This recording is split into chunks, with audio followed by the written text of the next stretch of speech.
Yürü. Ece, men iştem yok. Yemesen olmadı.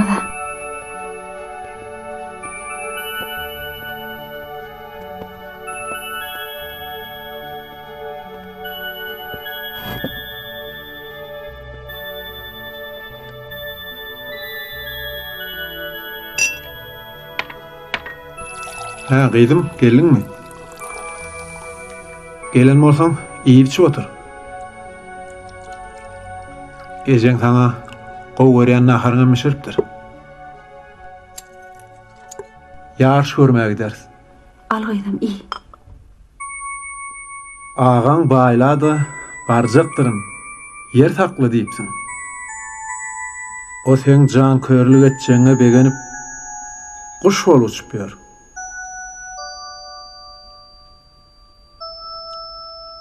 Ha, näme boldy?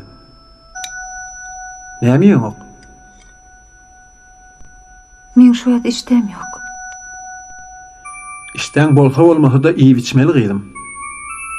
Ejen sen üçin süýjü tagamlary taýýarlapdyr. Men öz otoguma gideyim.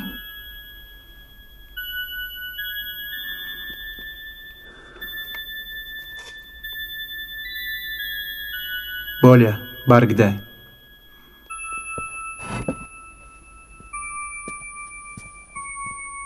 Çınaryň bolşmaňa yaranok. Gyýdyň bilen berkiräk bol.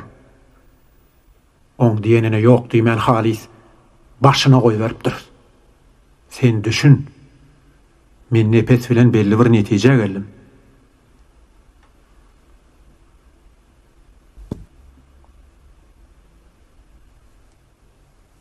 Şuň gün oň bilen diňe gatnaşygyny däl. Eýsem, işe gatnaşyklarymyzdan bile ýola goýas. Bu işte sen gollawyň gerek. Nepese söz beripdim. Şoň üçin söz olur. Gyýdyň bilen bol.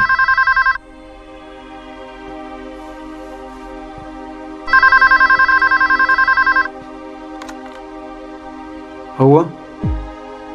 Ha, kaka, salamu aleyküm. Hawa, jaňa deniň gatygy bolaydy. Men özüm jaňa deýinip durdum.